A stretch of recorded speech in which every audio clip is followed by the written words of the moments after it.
What is up, people of YouTube? I'm your host, Vernon. This is Fort Whyte. Let's fish that.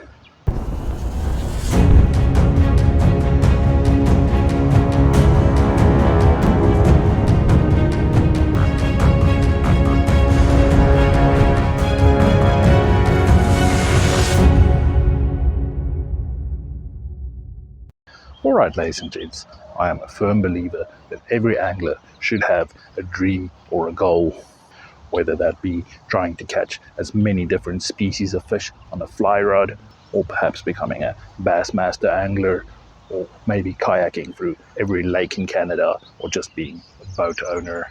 We should all have some kind of end goal, something we're working towards, and a big part of that is gaining knowledge, learning how the gear works, and upgrading and updating your gear.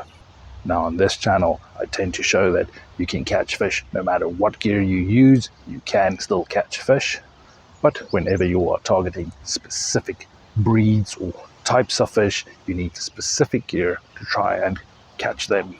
Now yes, you still can use one single rod and catch fish out there, but different setups grant you access to different types of fishing.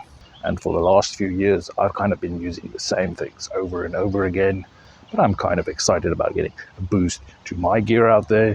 I got some things from South Africa shipped over here, and I am rather excited to use them out there today. But I'm also rather scared, but I'll get into that a bit later in the video. For now, let's have a look at what I'm going to be using. Alright, now there is a very big carp fishing scene in South Africa. That's something most people tend up growing up with when fishing inshore, and that's going to be the fishing that we're going to be attempting out there today. In my hands here I have the rod we're going to be using. Now this is a Vector 1 carp rod. It is a 12-foot graphite rod, and this is also the first rod that the wife actually bought me, a good graphite rod for carp fishing. That is why, after 6 years of not seeing this rod, I'm very excited to be using it, getting some baits out there. And on that rod, I'm going to be putting a little reel like this. This is a B Square Multi-X 5000 reel. This is a basic reel I got from a Lidl or a Lidl in Italy. It does not have its original handle. I swapped out to a different handle. And we do have some 20-pound high-vis mono on here. Now why do I have mono on? Well, simply as a teenager, that is what I could afford, and we still have that on there.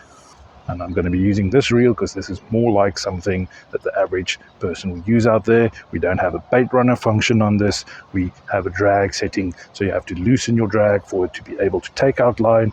You have to tighten your drag if you're fighting a fish. Now, because of most of the waters in South Africa being a bit murky, something high-vis is not a big problem. But around here, fish might actually be scared of this type of line. So for that reason, putting on a little barrel swivel with a couple inches of clear monofilament line that goes down to our little method feeder.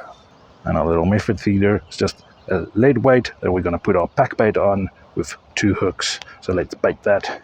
And the back bait I'm using, that is just some cut oats with some grape jello and a normal can of sweet corn. The idea being this is going to give me some weight to cast, as well as chum the waters, getting fish in a feeding frenzy, going for our little baits. Just going to put that nice and tight on my little method feeder. Now, I don't have a large variety of baits I can use, but I do have some artificial corn. I'm going to put artificial corn and some sweet corn on one of the hooks, just because the artificial corn would last a bit better on the hook. So I'm putting artificial one and a real piece of corn. Now I should invest in some more baits, get some boilies and stuff like that. But for the time being, on the second hook, I'm just going to put a piece of nightcrawler, because we know that carp will also go for that. Okay, and that's our baits baited. We're going to get that out into the water. Now, having a 12-foot rod grants me the opportunity to be casting this out way further than I could with my previous setup. but I don't think the fish are going to be out and deep. In fact, this little more shallow area, I think that's where the fish are going to be feeding. So I'm just going to get it out there, try getting it in the same spot, maybe throw a bunch of pack bait out there, get some fish feeding. Let's see if we get on anything. Alright, so we got our baits out into the water. Now I'm going to add some extra little things that's not necessarily needed. That's being a little strike indicator, little cork thing that I'm just going to put on my line so we can see if something's happening with the baits. And I'm going to be putting on a little alarm. The idea is this little thing will scream if there's a fish taking out line. And like I mentioned, we're going to release the drag settings on that reel so that the line can freely run out. Alright, so all set up. We have the baits out in the water. Now we let it soak. It takes a while for everything to kind of chum the area, get fish feeding. Alright, ladies and gents, now that we have our baits out into the water, we have quite a while to sit and wait to see if something's going to happen. Now, like I mentioned earlier in this video, I'm rather excited to be using some gear that I've not seen in the last 6 years. These are carp specific rods and reels, and it sometimes just makes catching carp a bit easier if you have the right stuff. I did, however, also mention that I'm rather anxious about this, and the simple reason for that is this is not my first time attempting to catch carp from this lake. Now my upload schedule is a bit all over the place at the moment, so I don't know whether this video might be before some of the other videos, but I've had a few outings where I try to catch carp, and thus far I've only managed to get carp on some swim baits, not even on any baits out yet. Now, not being new to carp fishing, it is rather frustrating to struggle to find carp, but of course I need to understand that I'm learning a new area, learning when these fish go into their spawn, what they want to eat. It's going to take some time and testing to figure out what they want. Now, I do have my landing net and my carp mat, so I'm hoping we get on some fish, but now that you guys are all caught up with what's going on, if we have any action, I'll bring you guys to it.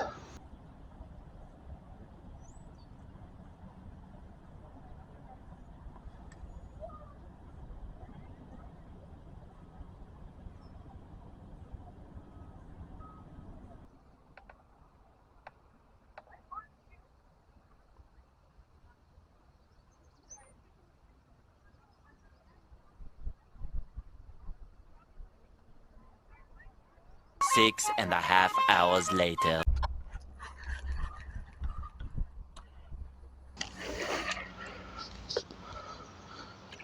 So not the carp that we wanted, but I decided, giving up, waiting for the carp, threw around some lures, just to say we caught something on this rod after 5 years, 6 years in retirement, just to get it out into the water, get a fish back on this rod.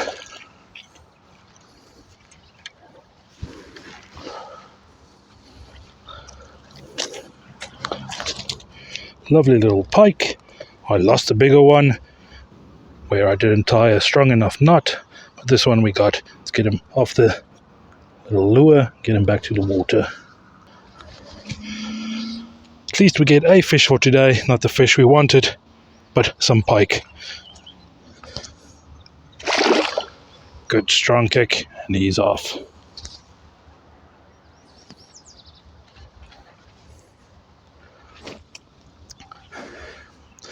Now, this is definitely not the intended thing to be throwing on this rod, but it can handle a heavier weight. So putting on a little craw imitation, just throwing that around. Alright, ladies and gents, 6.5 hours of trying to catch carp and not getting any bites. I've seen my little strike indicator move a couple of times, but never once did I get a proper take. Now, I thought about that in the beginning of this video, and I thought whether I catch fish out there or not, I will still upload this video because I want people to understand that it is not just about the end destination, but about the journey. I have caught quite a lot of carp before, but when it comes to here in cold Canadian waters, I'm really struggling to catch carp. Now, maybe I need to think about getting some different gear, some garlic corn or some boilies, something different to try and get these fish all excited. I need to experiment with that to find what works for these fish. But I was going to end the video on a philosophical note like that. But throughout this entire day, I had a couple of kids stop by to chat with me and just to say hi. If you're maybe one of those guys watching, thanks for talking to me and kind of getting my spirits lifted. Now, one of these kids asked me, what fish am I targeting? I specifically said some carp. And he asked whether I caught any carp, and I said no. And he said, well, why not catch something different? And exactly for that reason why I decided, let's try out something different and get a fish at least. Rather than having a skunk-filled video, let's get a fish, even though not the targeted species. And I think with that, guys, please do give me a thumbs up for getting a fish at least. Feel free to ask any questions down below in the comments, or if you have any hints or tips for me, feel free to put them down in the comments as well. If you're new to the channel, consider hitting subscribe, joining my community. Alright guys, thanks for following along, and like always, see you next time.